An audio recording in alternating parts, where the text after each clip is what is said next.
ăn chả lắm rồi.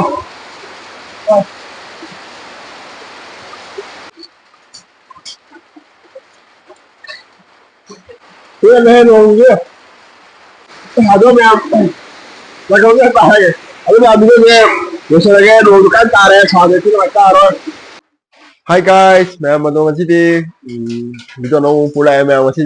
happy học sinh mẹ mà đi học sinh không được mình đó bây giờ tayเราได้một vàng tàu đó nó quay sẽ bắt phòng đóทำเป็นของphòng đóก็อยู่อยากให้สปอร์ตตัวย่อphòng đóก็อยู่เอาเดี๋ยวมันติดเตะแล้วก็จ่ายนะครับมันต้องแม่ลงที่สุดเลยก็สอนเนี่ยหน่วยต้องจะไม่ยิ้มมุดเพราะมันต้องมาเร็วสร้างไอเดียด้วยนะอย่างทุนสาระแกไม่มีขึ้นมาเลยโยนกันสุกเลยตามผมจะได้ไหมถูกเนี่ยแล้วคันอย่างไรที่กันเลยเชื่อไหม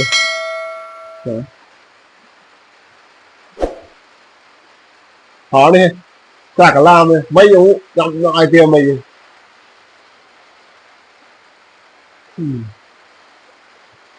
đó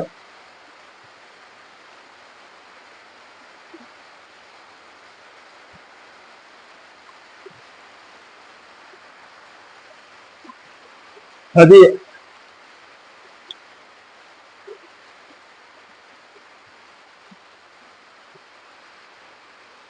mình nói gì chưa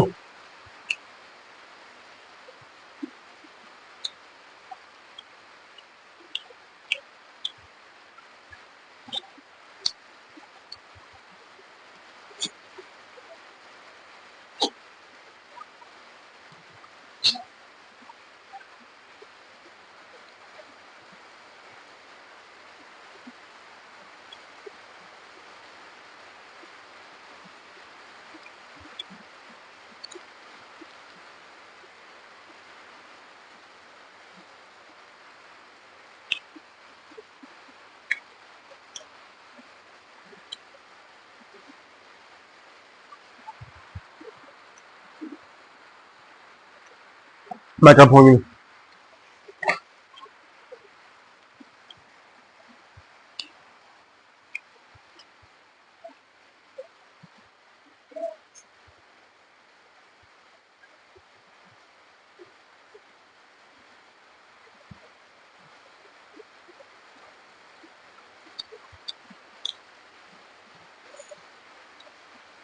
hỏi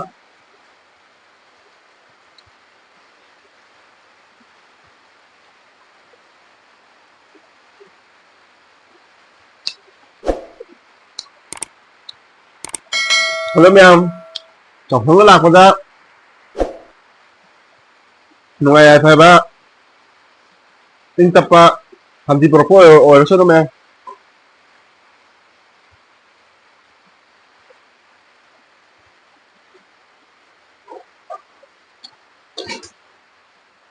luôn tôi có tiền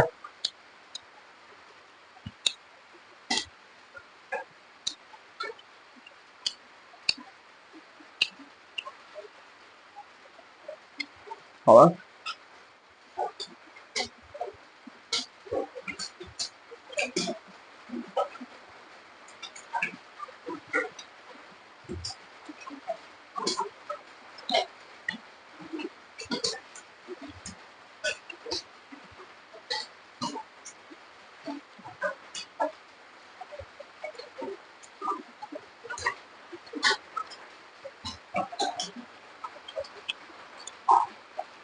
nơi cho đây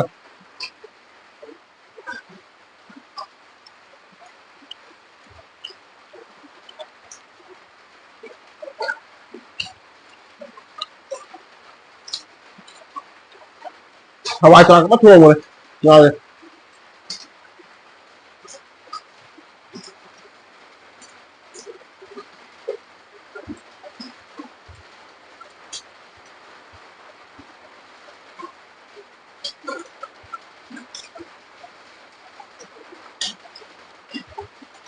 luôn cái đó đấy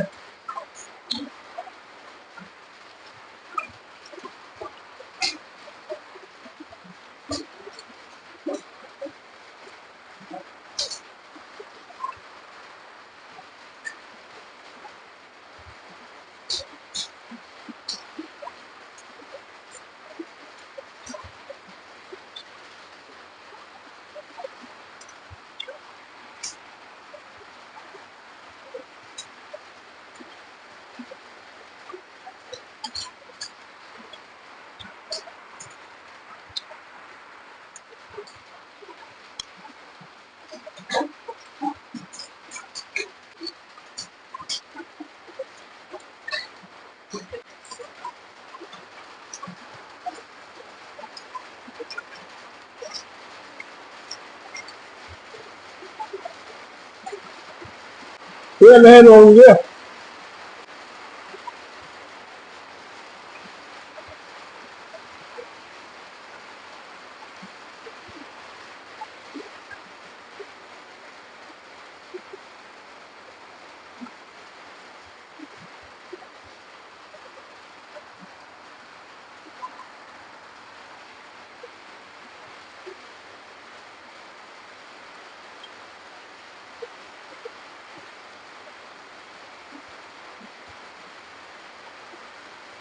อ๋อ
จะรีบเร็วตาขับได้ไง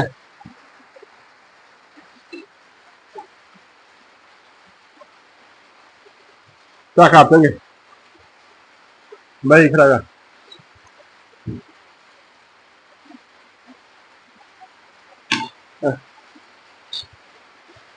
ลุงตัวเองฮะ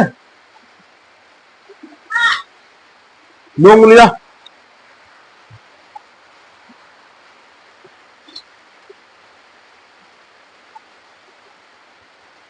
เอาไว้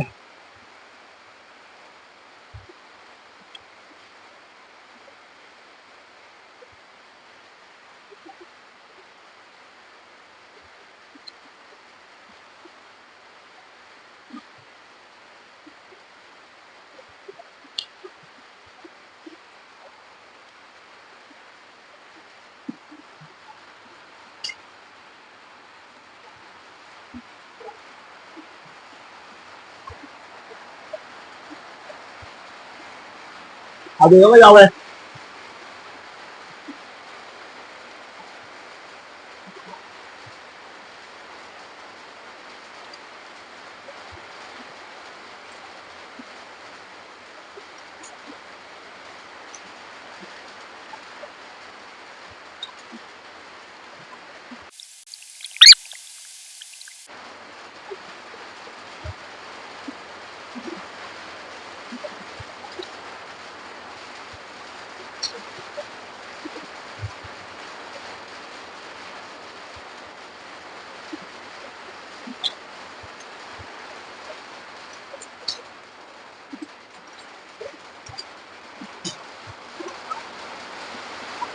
นี่เลย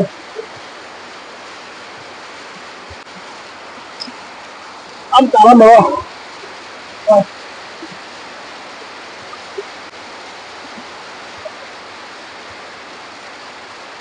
ดูอะไรกันเลย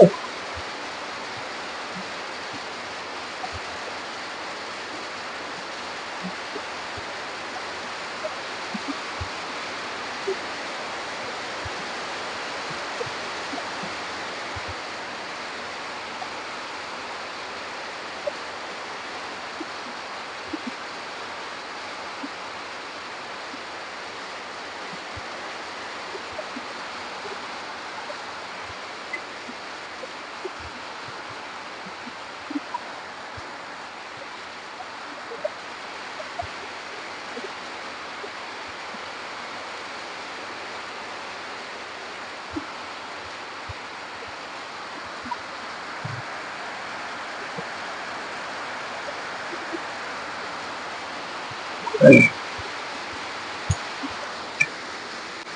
ma'am, Raghunath Bahay. Alam namin ko gusto lagi dudukan tare स्वागत की लगता है और फिर तो मिलते हैं जो ना कमरे से सब लोग हम लोग आलोचना लगे